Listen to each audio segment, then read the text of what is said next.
বলতে দিছে কোনো হাদসা যদি এখান থেকে হেঁটে যায় মোটামুটি এক দেড় ঘন্টার মধ্যে পৌঁছে যায় বলে আরাফাত জিয়ারা এসেছি। সে গাড়ি অপেক্ষা করে ওই বললাম আমিরা হাজিরা দাঁড়িয়েছি। এখন টুরিস্ট ট্রাভেলস সাইদুর রহমান ভাই গাড়ি থেকে যারা খুব অসুস্থ গাড়ি দেওয়া খুব সীমিত, মানে এত গাড়ি ব্যবস্থা করা জায়গা হয় না, খুব সীমিত।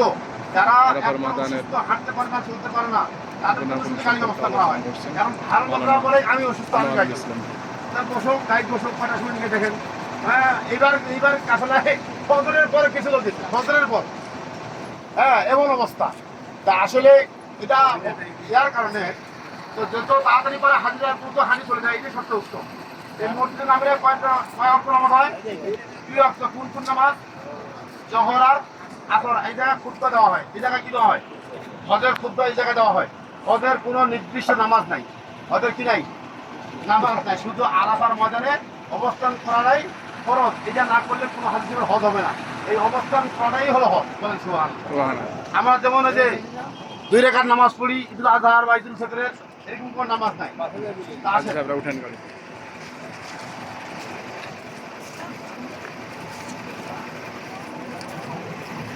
যে জায়গা বসছিলাম সেই জায়গা বসবো।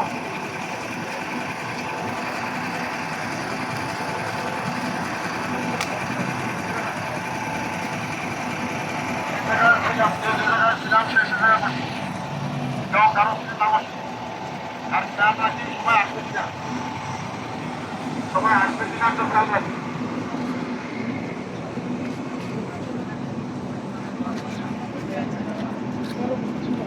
হচ্ছে হচ্ছে